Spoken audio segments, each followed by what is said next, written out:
is your hope for independence, you will never have it.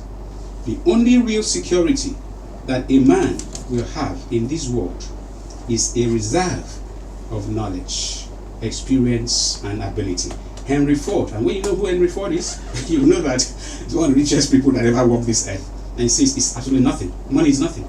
The reserve of knowledge. And that's why we are here as an ideas bank for development. That's what Open Forum is. And we are going to have amazing deposits today.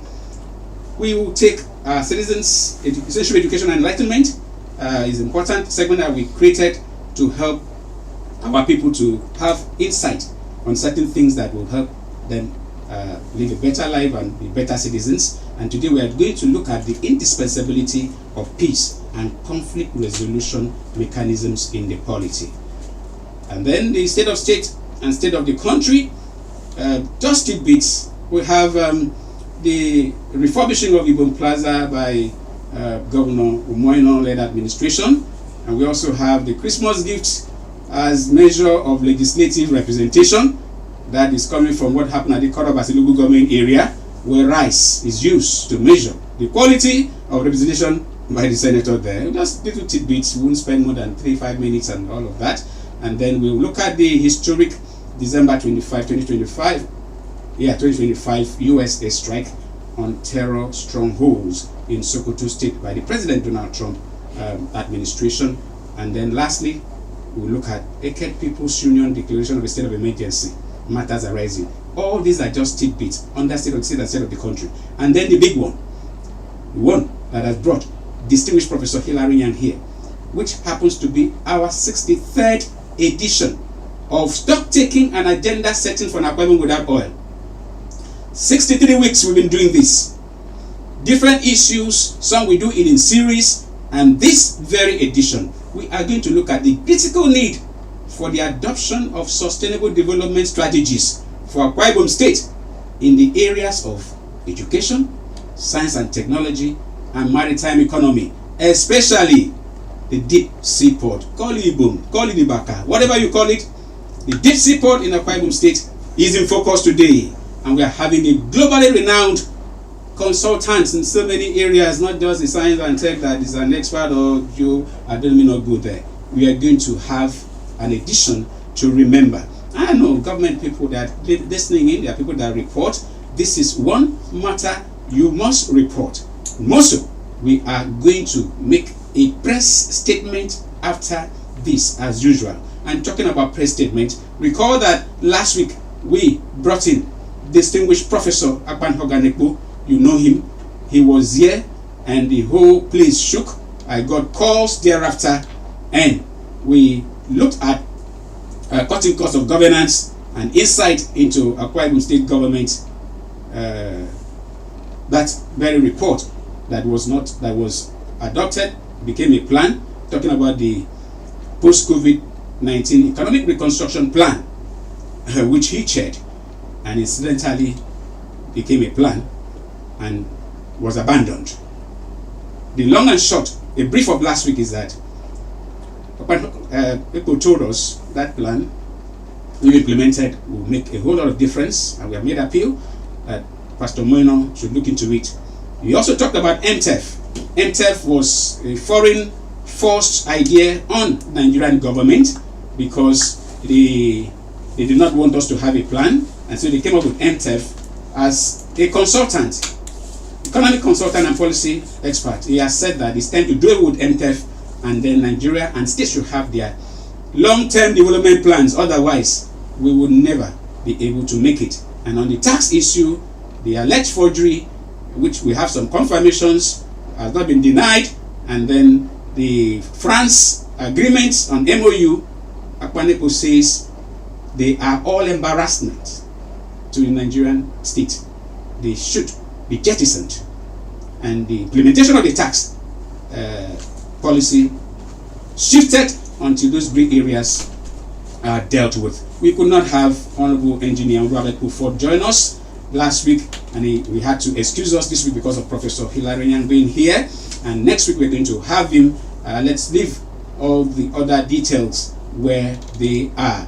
There is a press statement on Akpanepo's position which we have taken as the position of open forum, and very soon you're going to have it online and in the media.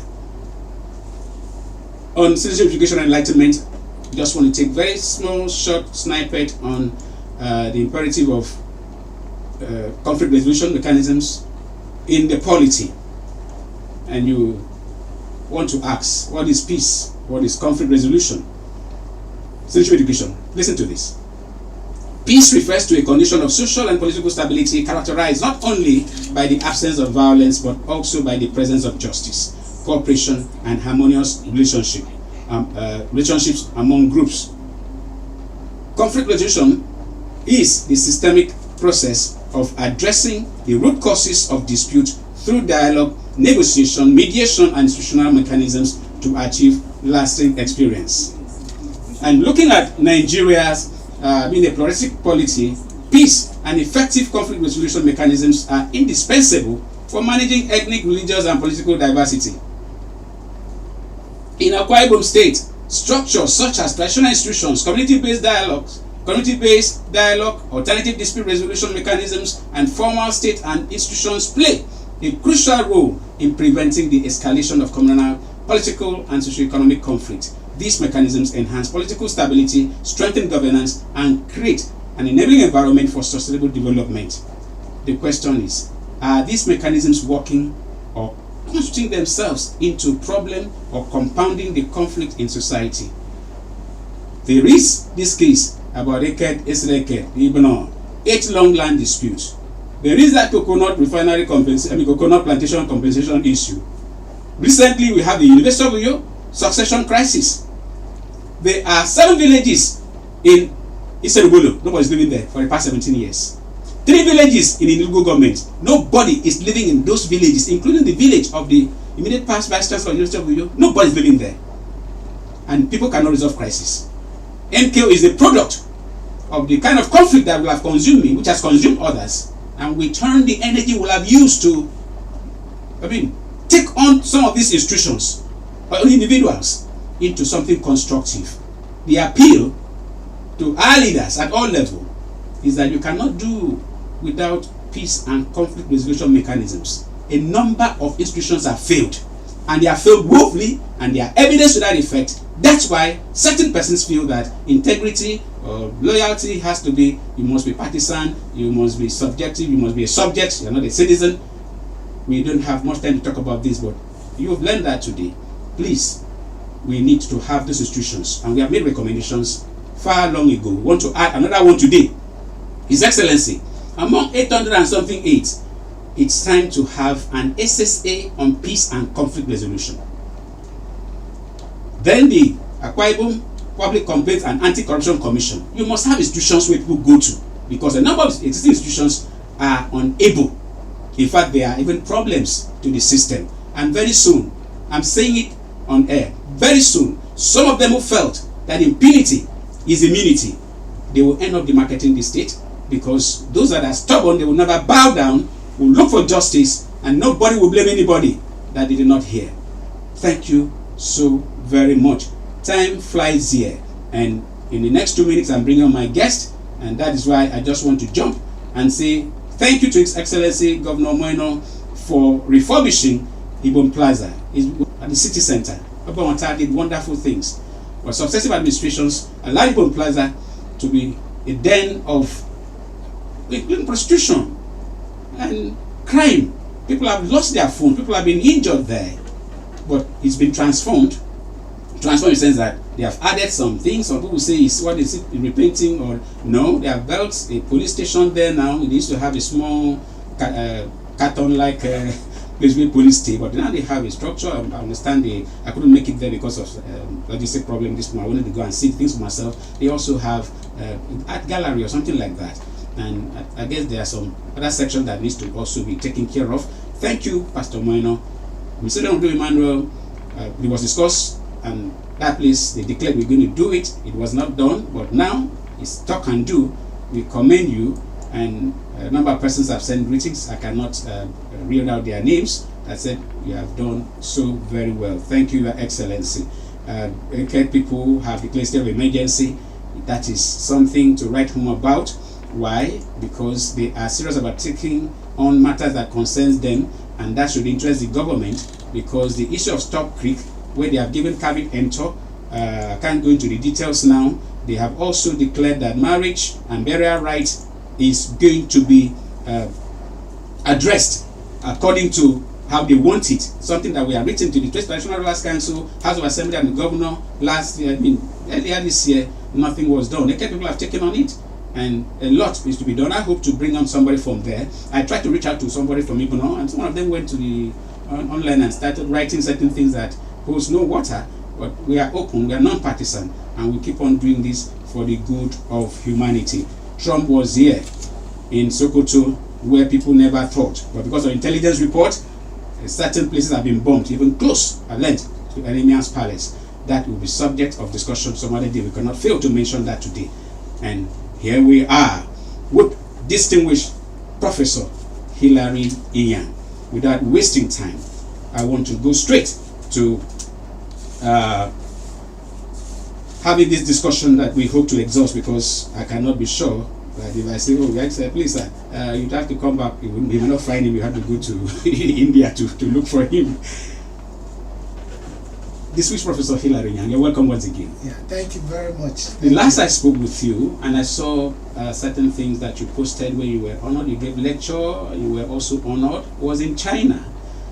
Tell us very briefly about what took you to China. I've seen an international newspaper report that very lecture. Just give us a snippet of what you did in China. Just about a few days ago. Thank you very much. In summary, China is a country to reckon with now, but they are recognizing that in order to even go further than they are, they need to bring people of knowledge from other countries. Interesting. Essentially mirroring what the United States did and what Europe has been doing for a long time. So in the areas of energy, in the areas of space science, and big data collection from space, and bring it down to areas like agriculture to do interpretations and set up infrastructure systems, all the way from environmental management to production of goods for export. China is looking for people from other places, not the communist system's closed system it used to be. So I was invited to China to make a contribution, and I did. You mean with all the knowledge, with all the advancement that China has, they're still looking for knowledge?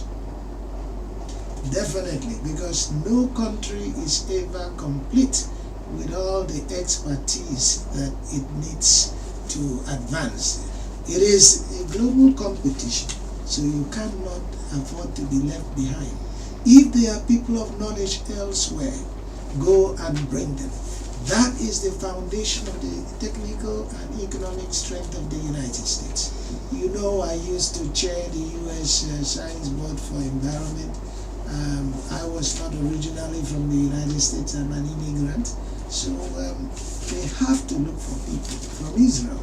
They have to look for people from Nigeria, from the Chinese, even though we have some problems with the Chinese occasionally on trade, but that doesn't stop the United States from getting Chinese Americans to come in and man many of the economic posts that we need to man in order to maintain global dominance. Akwa Ibom State must do the same thing, and I'm happy that the state is generally peaceful. Although I've heard there are some areas that are welding up. Much needs to be done to maintain peace and tranquility, and so that every mind and the intellectual capital of the state can be extracted, not just from people like me, the mathematicians and so forth, but the strength of any community, any state and any region is the extent to which they can extract the intellect of their people for economic good and well-being of their people. Extraction of intellect. I want to say this because while preparing for this program, I just looked at something, so opened up my heart, and I came to a statement by Terry Goodkind. He said, knowledge is a weapon. I intend to be formidably armed. Yes. That is what Open Forum has been doing. Yes. We are an ideas bank, like we say, we're not boasting about it. And when I look at you, I've had the privilege of working closely with you because Akwa Ibom did what China did. They needed knowledge on how to reposition education sector. And you were brought in with about 18 others. And along the line, I was coopted to work with the technical team, and that's where we want to start. But first of all, for those who may be confused when they hear sustainable development, what's sustainable development? Here is a definition. Sustainable development is that development that meets the needs of the present generations without compromising the ability of future generations to meet their own needs. It balances the key pillars, which are economic sustainability, social sustainability, environmental sustainability. And that is what we are going to look at within the next 30 minutes that we have now. And we want to start from home. Akwa Ibom needed knowledge. Like, I need knowledge so much. I read something, my wife would say, please sleep, please rest your head. You usually say too much. I said, what? This head is not for carrying load too. Now, in 2019, you were invited, after the Education Summit, you were invited to chair the Akwa Ibom State think tank on education. And I want you to speak to it because for your being here, we have a report. The report is 435 or so page report. If you add the initial pages, it should be more than that.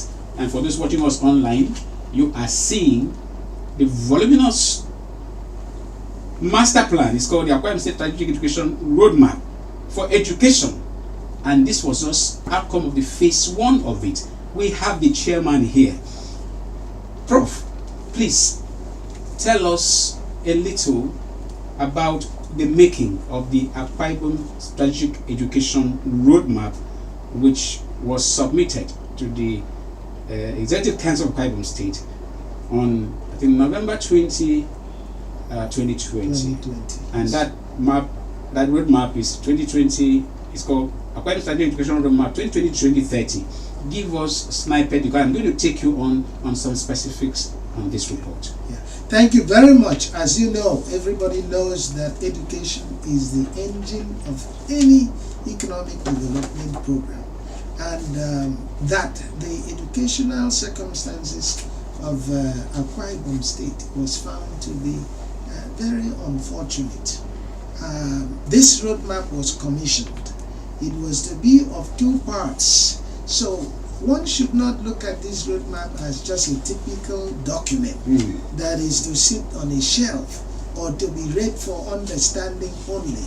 This is a very genuine effort that has analysis, and that analysis was driven by visits to secondary schools, review of the exam results of each of the local government areas of this state for many years, and a look at the state economic development plan to try to see where there could be interventions by improving the educational system to ensure that the targets of the state are met not only for now but the future. So a number of very talented people were assembled under my leadership, and a technical team that was very strong in putting together the statistical aspects. So it is not just a simple opinion document, but is guided by knowledge of the state's circumstance. And that was done. And about 17 initiatives that cut across facilities, improvement. Okay, Prof, that was my next question, because wonderful. Since we are going to be very specific, there are things people want to know, and they don't have to mix up to say, why didn't they mention what was it meant for? For your information, there is the AXA 2020 to 2030 initiative. It has 17 initiatives, and I'm going to just read them out, and then maybe just pick on some of them, and then we take on the way forward, and before we move to science and tech, and then to Ibom Deep Support, because we are going to attempt all questions. The number one initiative is called Physical Infrastructure Improvement Program for Akwa Ibom Educational Institutions. Number 2, Equipment and Furnishing Enhancement Program for Akwa Ibom Educational Institutions. 3, Educational and Programs and Processes Improvement Systems for Akwa Ibom State Institutions. Akwa Ibom Strategic Research and Innovation Support Program. Akwa Ibom Educational Materials Provision Program for Public Libraries and Academic Institutions. Akwa Ibom Teacher Recruitment and Teaching Skills Enhancement Program. Akwa Ibom 4th Industrial Revolution, that is Skills Transition Support Program. Akwa Ibom Community Ethics Support and Enhancement Program for Academic Institutions. Number 9, Akwa Ibom Community Lifelong Learning Program. That one really interests me.